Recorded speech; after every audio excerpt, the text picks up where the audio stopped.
Todo el tiempo Dios es bueno. Y como decía mi esposo, definitivamente estamos muy emocionados de poder estar aquí. En el 2000, yo creo que 16 puede ser, estuvimos en un viaje misionero desde Estados Unidos, un viaje a corto plazo, aquí en Asturias, y una de las iglesias que visitamos fue Avilés. Y siempre lo recuerdo con mucho, mucho cariño. Fue un viaje muy bonito. Pero sabes que estaba escuchando la presentación de los misioneros, que son amigos, que los conocemos. Y yo le quiero decir, iglesia, no tenga miedo en invertir en la Gran Comisión. Jesús le dice a sus discípulos en Mateo 28, le dice, vayan por todo el mundo predicando el evangelio, haciendo discípulos. Y esa es la Gran Comisión de la iglesia. La iglesia no está para estar cómodos, la iglesia no está para tener edificios, la iglesia no está para tener un grupo social, la iglesia es para hacer la Gran Comisión y expandir el reino de Dios. Así que no tenga miedo de invertir en la Gran Comisión, ya sea dinero, ya sea tiempo, ya sea sus habilidades. Lo que tengas para darle a Dios para que su reino se expanda es nuestra misión en la tierra. Amén. Yo quiero ir rápidamente a la palabra esta mañana, sobre todo porque soy cubana y tendemos a hablar muy rápido, pero demasiado hablamos. Así que yo quiero esta mañana, tenemos que ser fiel al tiempo, que viene el grupo y nos saca. Así que si tienes tu Biblia y vas conmigo al libro de Eclesiastés, capítulo 4, versículo 9. Cuando lo tengas dices amén. Eclesiastés, capítulo 4, versículo 9. ¿Lo tiene? Dice, mejores son dos que uno, porque tienen mejor paga de su trabajo. Porque si cayera el uno le levantara a su compañero. Pero hay del solo, que cuando cayera no habrá un segundo que lo levante. Esta mañana le he puesto a esta reflexión encuentros. ¿Saben? Necesitamos entender que en nuestra vida los encuentros y las relaciones que tenemos no son casualidad. A veces pensamos que llegamos a un lugar por casualidad, o llegamos a una familia por casualidad, o estoy en esta iglesia de casualidad. Qué casualidad que aquí cerca de mi casa pusieron una iglesia, y que las relaciones de nuestra vida son por casualidad. Pero yo soy de las que creo que a Dios nada se le escapa. No sé cuántos creen de un Dios poderoso, omnipotente, que nada se le escapa. Y eso quiere decir que la familia en la que estoy, que el barrio en donde estoy, que la ciudad en donde estoy no es casualidad, sino que Dios nos ha puesto estratégicamente y con un propósito.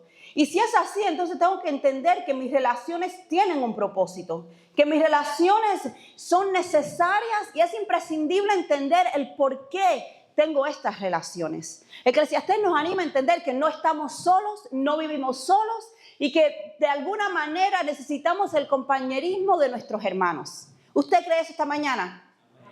Necesitamos entender que no estoy solo, y que no solamente eso, sino que Dios ha puesto amistades y familiares y relaciones en mi vida con un propósito, con una razón, con un motivo. Y cuando pensamos en nuestras amistades y pensamos en nuestras familias y pensamos en personas que no le sirven al Señor, que no conocen el evangelio, me pregunto, que es la pregunta más grande que a veces tenemos como iglesia: ¿estamos enseñándole y predicándole de Cristo? ¿Estamos compartiendo nuestra fe con los que tenemos alrededor como debiéramos de compartir nuestra fe? ¿Sabes que cuando los discípulos Jesús va al cielo y Jesús los envía a predicar el evangelio, dice, hasta los fines de la tierra? Y les envía y les dice, salgan de Jerusalén y vayan a Samaria, hasta los fines de la tierra. Pero si conocen la historia, el pueblo de Dios se queda en su zona de confort. Se queda ahí en su lugarcito seguro. Y Dios desata sobre ellos, porque entiendo yo que fue Dios, una persecución. Es por eso que los judíos y los discípulos tuvieron que salir huyendo. Y la Biblia nos dice que donde quiera entonces que huían, predicaban la palabra. Entonces me pregunto, nosotros en nuestras relaciones, nosotros en donde Dios nos ha puesto, en este trabajo, en esta ciudad, en este país, ¿estamos compartiendo la fe? ¿Estamos hablando? Porque yo te hago esta pregunta: si tú no estás guiando a tus amigos hacia Dios, ¿hacia dónde los estás dejando ir? Si no los guías, ¿hacia dónde los dejas ir? Yo creo que soy de pocos amigos. De llamar a una persona amigo, soy de pocos. Y creo que una parte muy importante de la relación de una amistad es la confianza. Es yo poder confiar en esa persona, es yo poder saber que si le cuento algo no se lo dice a otro, que si tengo un problema puedo ir a donde él o ella me va a ayudar, me va a dar un consejo, va a tirarme la mano. Creo que eso es lo que hace un buen amigo. Y a veces queremos recibir y tener esa amistad, ¿no? ¿Cuántos no quieren tener buenos amigos en su vida? Pero yo te pregunto, ese amigo que no conoce al Señor, esa persona que está en tu vida que no conoce al Señor, ¿tú lo estás guiando hacia Dios o lo dejas ir por el camino de la perdición? A ver, no sé si entendemos que hay solamente dos caminos. Está el camino hacia Dios y el camino al infierno. Entonces, en nuestras relaciones y en nuestros encuentros con las personas que están a nuestro alrededor, necesitamos entender que si tú no le hablas de Cristo, que si no ven a Cristo en tu vida, que si no conocen de Dios, estás permitiéndole y dejándole que sigan un camino hacia la perdición, un camino que se pierde, un camino donde no les va a ir bien. No se asuste esta mañana, no ponga esa cara. Vamos rapidito. Mi primer punto esta mañana es que los encuentros que tenemos, hay encuentros que tenemos que no se guardan, se comparten. En la Biblia vemos en Juan capítulo 1, versículo 40, versículo 41 dice, hablando, yo no lo puse aquí, solo te lo puse ahí, pero bueno, yo lo digo en mis palabras. En este verso, 40, 41 y 42, dice que dice que Andrés tiene un encuentro con Jesús. Discípulo Andrés tiene un encuentro con Jesús, se pasa un día con Jesús y al otro día dice que sale corriendo, versículo 41, y busca a su hermano Simón, a Pedro, y le dice, hemos hallado al Mesías, ven y conócelo. Y sigue leyendo un poquito más adelante y ves que lo mismo pasa con Felipe. Al día siguiente Jesús llama a Felipe y Felipe hace lo mismo con su amigo, con quien tenía más cercano. Hace lo mismo y ve y le dice a Natanael, ¿sabes qué? Encontramos al Mesías, ven a verlo. Hay encuentros que no se guardan para nosotros. Hay experiencias en nuestras vidas que no son para guardarlas, son para compartirlas. Aquí podemos ver en esta historia que Jesús está llamando a sus discípulos, pero no sé si lo habías visto de esta forma. Siempre hablamos de la forma en que Jesús llama a sus discípulos, que Él escogió a estos 12, que los vio ahí donde estaban, que vio que tal vez no eran perfectos, que tenían muchas faltas, y sin embargo Jesús los escoge y los llama. Pero no sé si habías visto esta parte, que dentro de esos 12 hay discípulos que cuando tienen este encuentro con el Mesías salen corriendo a buscar otros. Que parte de esos 12 no fue solamente el ojo de Jesús sobre ellos, fue un amigo, fue un hermano que vio la necesidad de que espérate, porque esto que yo acabo de encontrar, este tesoro que yo acabo de ver, tengo que compartírselo a mi hermano, tengo que compartírselo a mi amigo. Ven a ver el Mesías. Entonces yo me pregunto, en nuestros encuentros con Dios, lo que hemos vivido nosotros con Dios, las experiencias y los cambios que Jesús ha hecho en nuestras vidas, ¿los compartimos con otros? No sé, ¿hay alguien aquí que Dios ha cambiado su vida?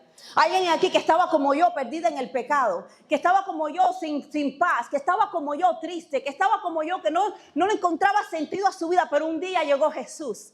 Pero un día llegó Dios y me llamó. Y un día llegó Dios y me restauró y me perdonó, limpió mis heridas, me restauró una nueva vida, no tomó en cuenta mi pasado. Y así como era, con todas mis faltas, mis debilidades, me llamó, me escogió, me dio propósito. ¿Hay alguien en este lugar que ha vivido esa experiencia con el Señor? Hermanos, no sé tú, pero yo eso no me lo puedo callar. No podemos callar nuestras experiencias con el Señor. No podemos callar lo que Dios ha hecho en nuestras vidas. No necesitamos salir predicando, no necesitamos ser como Isaí, que se para y es evangelista y se sube a las redes sociales. No necesitas hacer eso. Si no es tu llamado, si no es lo tuyo, si eres como yo soy muy introvertida, aunque no parezca. Pero ¿sabes lo que sí puedes hacer? Compartir lo que Dios hizo en tu vida. No tengo todas las respuestas, pero te digo lo que Dios hizo en mi vida. Comparto de donde Dios me sacó a mí. Comparto lo que Dios ha hecho conmigo, donde yo estaba y donde estoy ahora. Cuando Felipe le habla a Natanael y le dice, ven que encontramos al Mesías. Y le dice que el Mesías o que Jesús, que venía, que era que de donde venía y donde salía, Natanael lo primero que hace es dudar. Dice, ¿cómo? A ver, me estás diciendo que encontraste al Mesías y ha salido algo bueno alguna vez de Nazaret. Me estás diciendo que este hombre puede ser el Cristo, el que estamos esperando por años. ¿Y cuál es la respuesta de Felipe? Ven a ver. Felipe no le da respuesta, Felipe no le hace una teología, Felipe no le narra porque es hijo de María y tiene una línea mesiánica. Felipe simplemente le dice, ven a ver. A veces en nuestras vidas nos encontramos que no tenemos las palabras, que hay personas con preguntas difíciles, hay personas con dudas que tal vez no sabemos cómo responder. Lo único que tienes que decirle y hacer es, ven a ver, ven y prueba. Yo solamente te presento a Jesús. Ven y prueba. Vamos a compartir los encuentros que hemos tenido con Jesús. Es un verdadero encuentro con Jesús, produce el deseo de compartirlo. Cuando tu vida es transformada verdaderamente, eso produce un deseo en ti, un ardor de compartir lo que Dios ha hecho en tu vida. No sé cuántos alguna vez se compran algo nuevo o encuentran alguna marca de algo en el supermercado y enseguida llamas a alguien a contarle, encontré esto, mira qué bueno está. O un zapato, una marca de zapatos que es muy cómoda, o una cosa de limpiar la casa que es buenísima y enseguida quieres compartírselo a alguien, decir, no, pero esto, mira, prueba esta está buena. Yo creo que así como a veces somos con esas cosas, deberíamos de ser con Jesús. Deberíamos de ser, porque si Él ha transformado mi vida, ¿cómo puedo yo ver a los que están a mi alrededor y no conmoverme a que yo le tengo la respuesta? Yo le tengo la salida, yo tengo la solución a sus problemas, que es Cristo. Amén. Amén. Una fe que no se comparte es una fe que está apagada, se está apagando. Tienes que entender, iglesia, tienes que entender esto. No compartes tu fe se está apagando. Tú no tienes que ser el Salvador, pero sí puedes ser el puente para los que se están perdiendo a tu alrededor. Número 2, Dios provee encuentros. Hay encuentros que Dios posiciona. Hay lugares estratégicos. Historia de Naam y la esclava en Segunda de Reyes capítulo 5. Te la narro rapidito si no te la sabes. Naam era comandante del ejército de Siria. Dice la Biblia que era un buen hombre. Dice la Biblia pues que era muy bueno en su trabajo. Y sin embargo en este tiempo de guerra llevan a su casa una esclava judía, una esclava hebrea. Pero Naam tenía un problema y es que estaba enfermo de lepra. Y si no sabes, la lepra no se tenía cura, no podía estar con su familia, no podía estar cerca, y este hombre estaba enfermo. Y en medio de toda esta situación donde esta chica, esta esclava es tomada de su casa y es llevada aquí, cuando ve a este hombre de esta forma, ella le dice a su ama, le dice a la esposa, si él conociera a mi Señor, fuera sano. Y a mí me conmueve pensar de que hay momentos en los que pensamos que estamos en un lugar y nos sentimos tan incómodos y nos sentimos tan mal. Ay, este trabajo que no me gusta, estos compañeros que no me agradan, este vecino que tengo que siempre está enfadado por los sonidos. Pero sabes que hay lugares donde Dios te trae que tal vez no es el lugar ideal, tal vez no es el lugar donde tú quisieras estar. Sin embargo, Dios te posiciona ahí con un propósito. Sin embargo, Dios te pone ahí y te da oportunidades para compartir. Que si ellos conocieran a tu Señor, si ellos conocieran a tu Dios, fueran sanos, pudieran salir de su lugar, pudieran salir de ese dolor, pudieran salir de donde están. Dios te ha puesto, yo lo creo en mi corazón, en lugares estratégicos. Estás en posición estratégica. Esta chica no era nada, esta chica no tenía posición, esta chica no tenía autoridad sobre su vida, esta chica no estaba ahí porque quería. Y sin embargo ve una necesidad y un problema y sabe que ella tiene la solución y va corriendo y le dice, ¿sabes qué? Yo tengo la solución para tu problema. Tú que tienes la autoridad, tú que tienes el poder, tú que estás en el mejor lugar, yo tengo para ti la solución. La solución es mi Señor, la solución es Dios, el único Dios verdadero. Y si no te sabes la historia, este hombre fue sano por una chica hebrea que no tuvo miedo en predicar y hablar lo que Dios podía hacer. Dios está poniéndote estratégicamente en la vida de otros. Dios está poniéndote estratégicamente en un lugar donde puedas compartir, donde puedas hablar de tu fe, donde puedes decir simplemente, yo conozco a alguien que puede solucionar tu problema. Yo conozco a alguien que puede darle un giro a lo que tú estás pasando. Yo conozco a alguien que puede transformar tu lamento y tu llanto en alegría y en danza. Yo conozco a alguien. ¿Sabes? El problema no es que no tengas influencia. No es que no seas una persona de influencia. Creo que el problema es que no estamos usando el lugar donde Dios nos ha puesto. No nos atrevemos a usar el lugar donde Dios ha puesto nuestras vidas. Y esto viene de un corazón que quiere siempre estar en control. Como seres humanos siempre queremos estar en control. Entonces queremos decirle a Dios dónde ponernos y cuáles tienen que ser las situaciones perfectas para yo entonces predicar, hablar, hacer, servir. Pero a veces Dios te pone en lugares incómodos y en lugares que no te gustan y en lugares que no te agradan, pero tiene un propósito. Amén. Tiene un propósito. Yo te animo que tú mires a tu alrededor, donde sea que Dios te haya posicionado. Diga, Señor, ¿para qué me tienes en este lugar? ¿Para qué me tienes en este lugar? ¿A quién tengo que hablarle? ¿Con quién tengo que compartir mi fe? ¿Con quién tengo que compartir lo que tú has hecho en mi vida? Número 3, los encuentros que forman discípulos. Yo aquí necesito hacer un paréntesis y hablar un poquito de algo, porque para ser discípulos, que es al punto que queremos llegar, cuando compartimos con otras personas nuestras experiencias, nuestra fe, compartimos con ellos lo que Dios ha hecho, convertimos a esas personas y las podemos llevar a ser discípulos de Cristo. Esa es la meta final. Pero tenemos que entender una cosa, que para ser discípulos, primero nosotros tenemos que ser discípulos. Para tú poder hacer discípulos y multiplicarte en otros, tú tienes que ser discípulo tú primero. Tú tienes que haberte convertido en un discípulo de Cristo. ¿Y qué es ser discípulo de Cristo? ¿Qué nos dice la Biblia sobre ser discípulos de Cristo? Lucas 9:23 dice, si alguno quiere venir en pos de mí, néguese a sí mismo, tome su cruz cada día y sígame. Para ser discípulo de Cristo conlleva un sacrificio y conlleva un trabajo que tenemos que hacer. Primero hay que negarse a sí mismo, no vivir centrado en mí. Y esto es muy difícil para el ser humano, porque somos egoístas y somos centrados siempre en nosotros. Así somos, hermanos, así es el ser humano. Es egoísta, centrado en sí mismo. Y Jesús le dice, todo el que quiere ser mi discípulo tiene que negarse a sí mismo. Tienes que dejar de pensar en ti. Tienes que dejar de pensar en lo que más te acomoda. Tienes que dejar de pensar en qué es lo que te va a ir bien y qué es lo que es mejor para ti. Si no sabes hacer eso, si no sabes negarte a ti mismo, si no sabes morir al yo, no vas a poder ser discípulo de Cristo. Quiero que lo sepas, que tal vez puedes venir a la iglesia y no dudo que Dios haya salvado tu vida, pero ser un discípulo de Cristo significa negarme a mí mismo, morir a mí mismo. Eso significa que mi tiempo lo tengo que sacrificar. Eso significa que si yo salgo del trabajo cansado a las 6, pero yo llego a la célula, así sin ducharme, sin ir a casa, pero yo llego. Eso es ser discípulo de Cristo. Eso significa que sí, que para servir hay que estar aquí, no sé, a las 8:30 porque hay un tiempo de oración. Pero para ser discípulo de Cristo hay que negarse a sí mismo, a sus deseos, a lo que es cómodo para mí, a lo que me conviene a mí. Y tengo que mirar al Señor, no lo que yo quiera, sino lo que quieras tú. Señor, no lo que me convenga a mí, no lo que sea más cómodo para mí, sino lo que quieras tú. Hay que negarse a sí mismo, hay que morir al yo.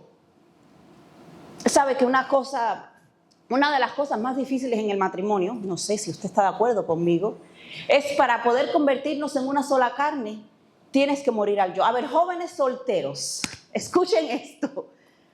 Cuando uno se casa, qué lindo, qué bonito, pero es muy difícil poderte adaptar y convertirse en una sola carne, que es lo que la Biblia nos manda a hacer, porque hay que morir a uno.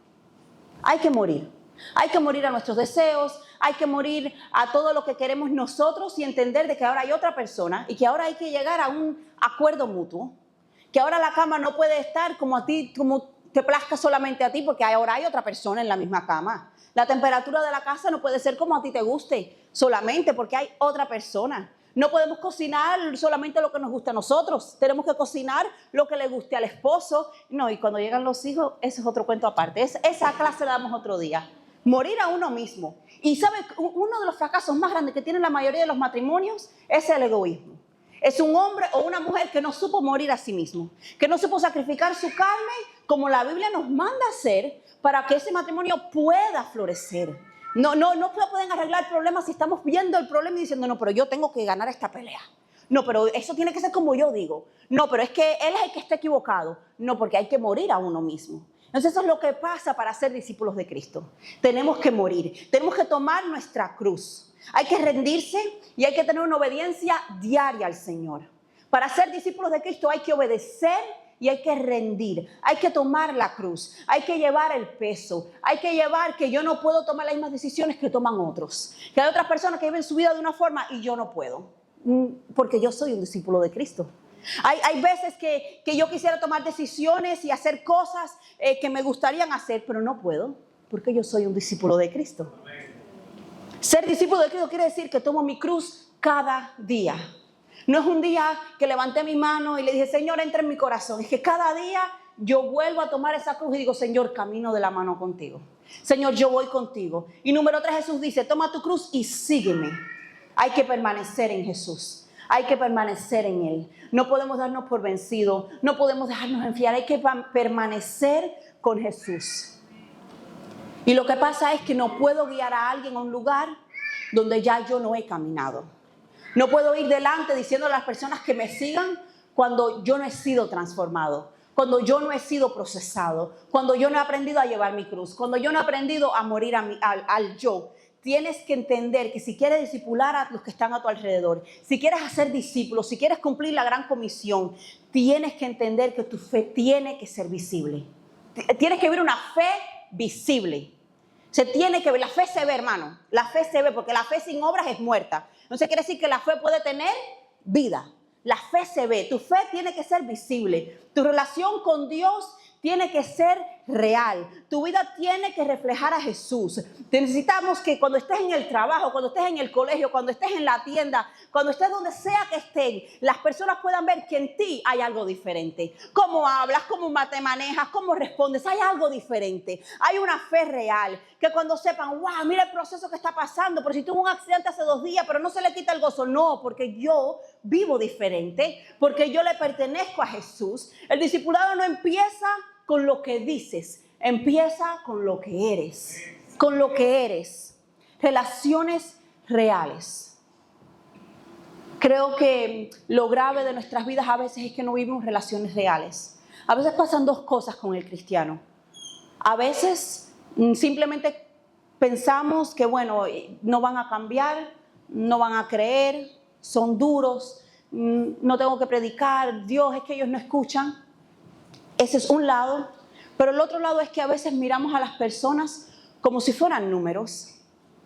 A veces como iglesias padecemos de eso, como si fueran números. Y no vemos que son almas, sino números. ¿Cuántas veces no le predicamos a alguien, le invitamos al encuentro de mujeres, le invitamos al encuentro de jóvenes?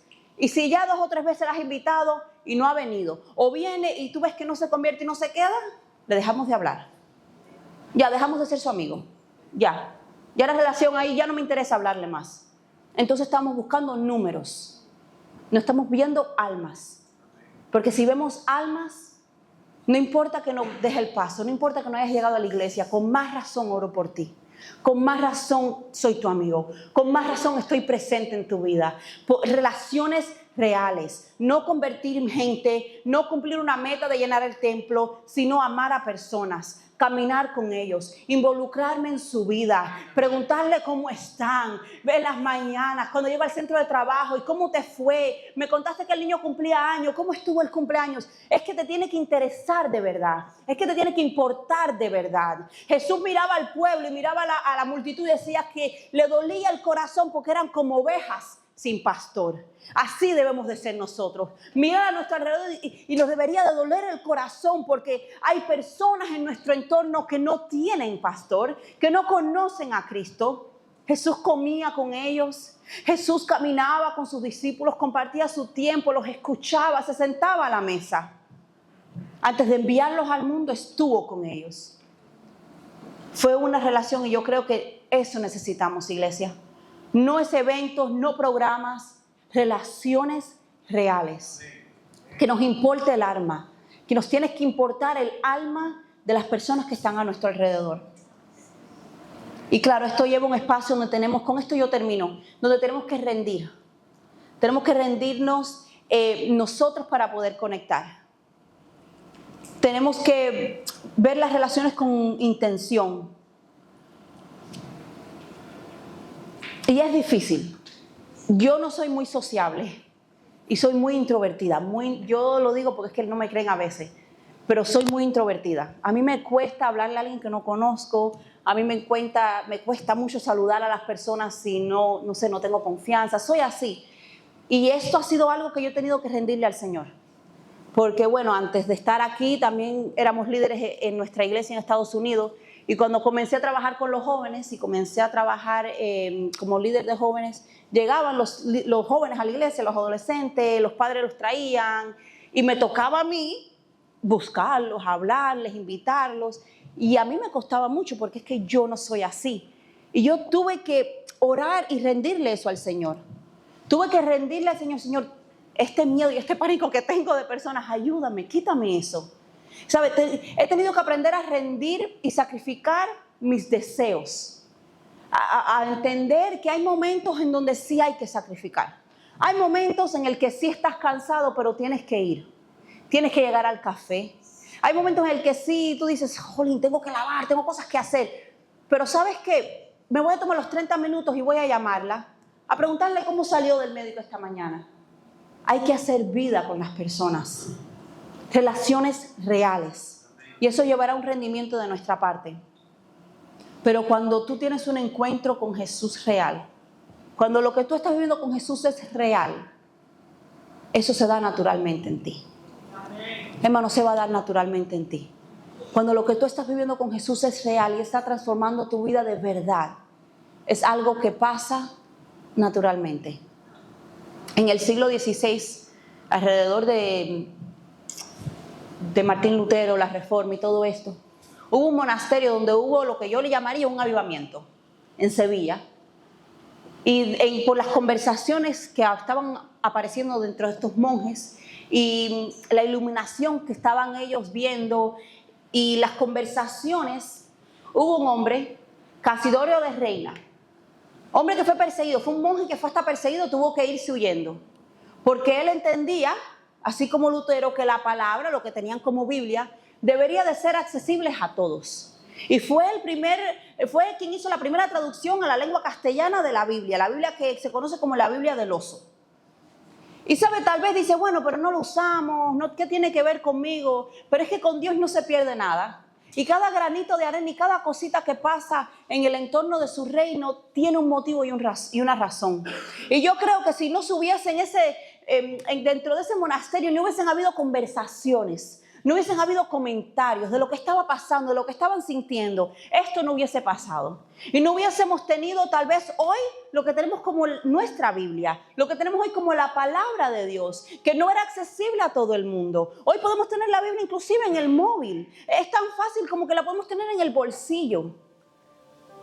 Tú nunca sabes tu semillita, tu granito de arena en la vida de otra persona, hasta dónde los pueda llevar. Yo creo que cuando fue Andrés a buscar a su hermano, no se imaginaba que Pedro iba a ser quien era. Yo creo que cuando Felipe fue corriendo a buscar a su amigo Natanael y a traerlo, no se imaginaba de que Dios iba a usarlo como lo usó. No sabes, cuando tú le hables a alguien, qué Dios puede hacer con su vida. No sabes qué Dios puede hacer con ese joven, con esa joven. No sabes qué transformación tan grande puede hacer y que pudiera cambiar el mundo. Y fuiste tú quien puso la semilla. Yo creo que esta mañana podemos llegar delante del Señor, decirle, Señor, perdónanos.